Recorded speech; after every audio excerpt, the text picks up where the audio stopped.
again.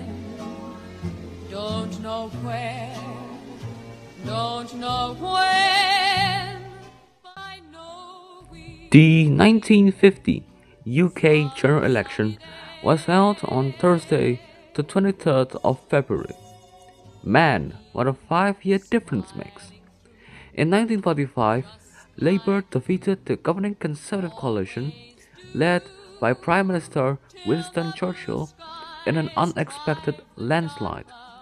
In just a short period, the Labour government, led by Prime Minister Clement Attlee, dramatically transformed Britain through their radical, far reaching social programs. Expansion of Social Security. A quarter of the economy was nationalized, such as coal, railways, steel, electricity, and the Bank of England, even. New towns were constructed, and an ambitious house building program was launched. However, the achievement that was arguably the most significant was the National Health Service, or NHS. 347 public general acts of parliament were also passed during this period. Indeed, it was a large expansion of the role of the state in public life. However, Britain had nearly bankrupted itself because of its diversion of resources for the Second World War. Because of this, the government was forced to maintain the wartime rationing and implement austerity. To fund some of the radical reforms, the cabinet was also forced to rely heavily on the Anglo American loan and the Marshall Plan. Labour had, indeed, substantial achievements throughout their term. However, public support had begun to waver. By 1947, the Labour lead in the opinion polls collapsed. The Conservatives, still led by Churchill, had regrouped and now accepted much of the expansion of the welfare state, such as the NHS, but argued Labour went too far and had mismanaged the economy. They also emphasized that Labour had stripped personal freedoms with the huge expansion of the state and over reliance on bureaucracy. Things would get worse for the Labour government, however. In 1949, they had to devalue the pound by 30%. By late 1949, the Conservative lead had grown in the opinion polls, even reaching 10% on some occasions.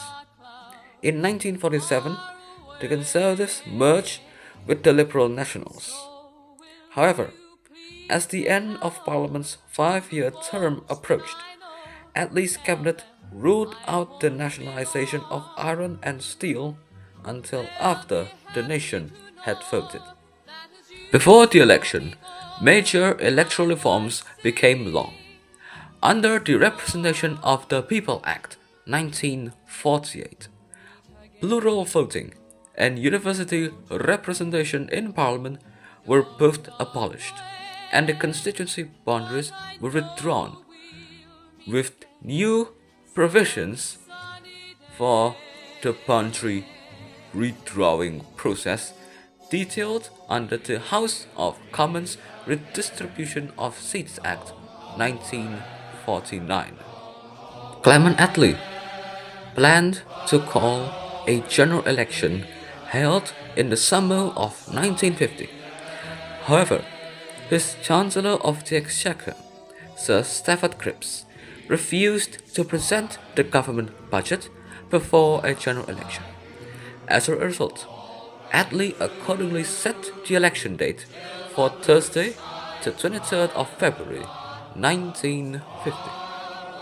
At the beginning of the campaign, the Labour Party, trailed behind the Conservatives in the opinion polls, as the Conservatives wasted no time in attacking the government and zeroing in on the government's economic record. In the eyes of Churchill, he claimed that Attlee hadn't leveled up the country but had instead leveled it down. But, great or not the scale was the Conservative attack against Labour's record, they still promised to leave the welfare state alone. Their manifesto, titled This is the Road, focused on the loss of freedom since 1945, attacked Labour's mismanagement, and promised to cut government spending, cut taxes, and halt nationalizations, including the planned nationalization of iron and steel. Ladies and gentlemen, permit me, please, to claim your attention for a moment. It can only be a moment, for of course, in this, and in most other things, we are all on the ration. The vote you will give on February the 23rd is of profound importance to your future. Your homes and families and our country are all involved. The choice is plain. Are we now to take another plunge into socialist regimentation, or shall we return to the high road of freedom, of enterprise, and with proper safeguards, opportunity for all? Under the socialist system, where everything is controlled by an all-powerful state, we cannot hope to uphold our standard of life and secure employment for the 50 millions crowded in our small island. If we are to be independent of foreign aid, we must rally all the genius, contrivance, initiative, and diligence of our people in a new surge of impulse and courage. The Conservative and National Liberal parties set in the forefront of their policy a basic standard below which even the weakest shall not be allowed to fall. And on this broad foundation, all should be free to make the best of themselves and their country, and to rise by their own exertions in the life of a free and active society. My friends, be under no illusions. It is an uphill road we have to tread. But if we reject the narrow, cramping doctrines of socialism, we shall surely find the way under a faithful and tolerant government to those broad uplands where plenty, peace, and justice reign. The Labour Manifesto in 1950 was titled Let Us Win Through Together.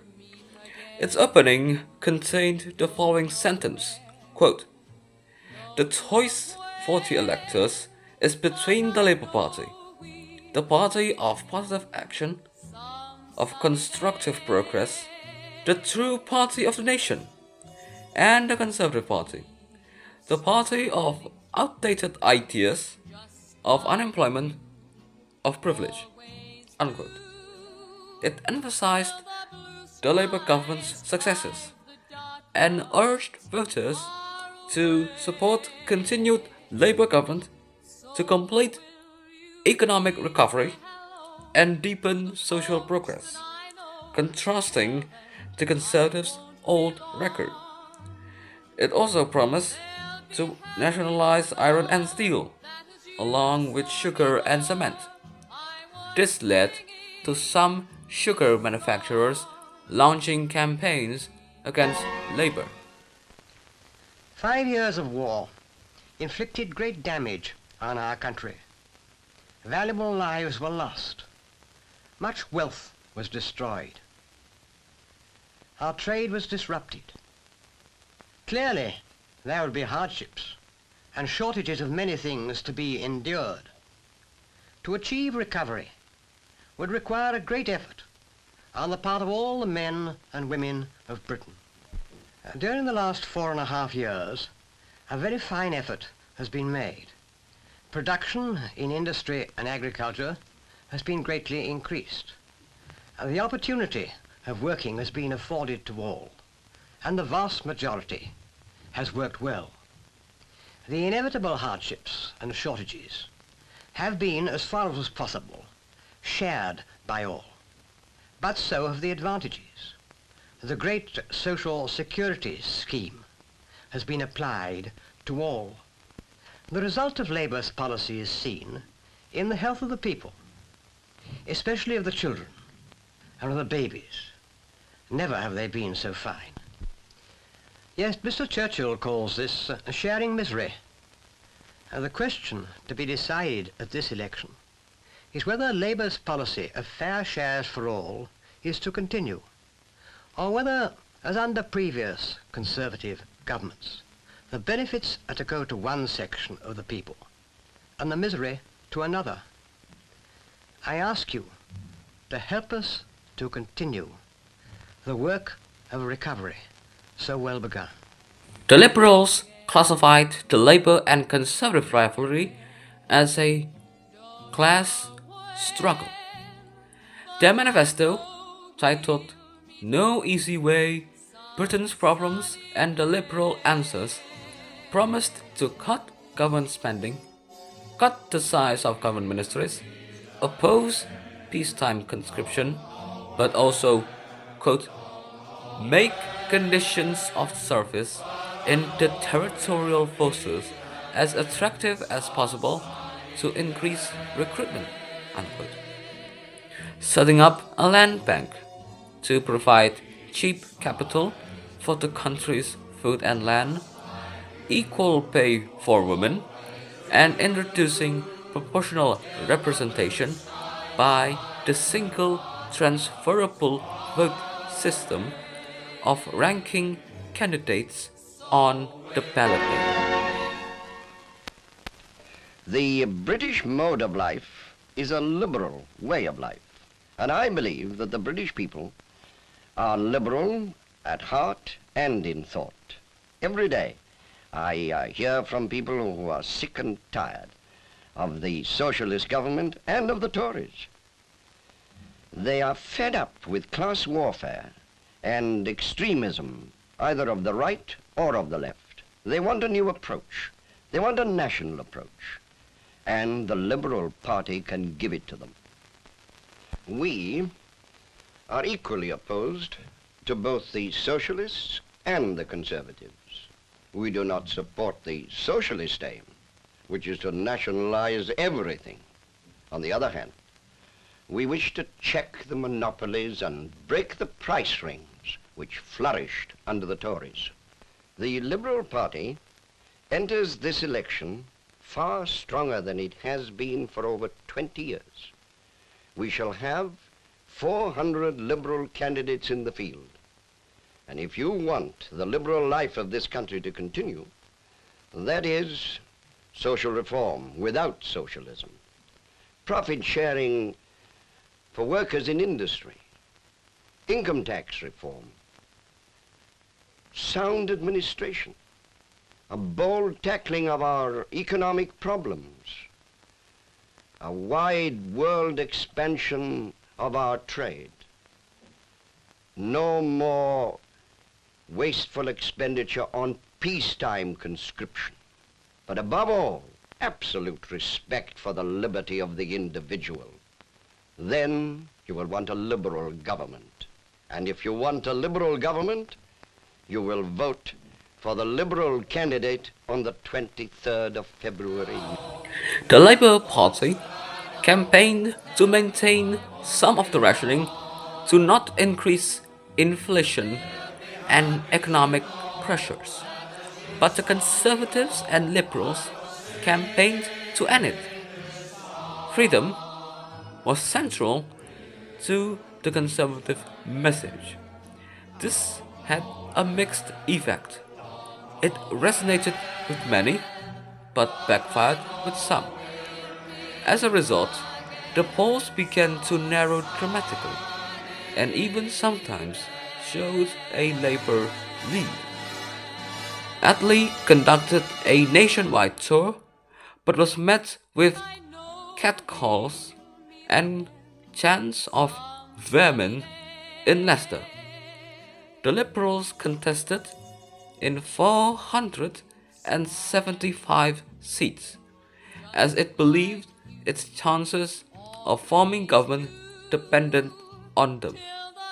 Liberal Party leader Clement Davis funded the scheme by taking out insurance with the Lloyds of London. And here are the results. Clement Attlee successfully led the Labour Party to a win. However, it was astonishingly close. Labour emerged with a slashed majority. It was reduced from 146 seats in the 1945 general election to just 5. They won 315 seats and suffered nearly 80 losses, although it gained some seats from the Liberals. The Conservative Party surged, jumping from 197 seats in 1945 to 298 seats. This was further reflected in the popular vote. Labour won 46.1% of the votes, which is a modest decline compared to the 1945 general election popular vote result for Labour. But the Conservatives jumped from 36.2% in 1945 to 43.4% in this election. The Liberal strategy failed.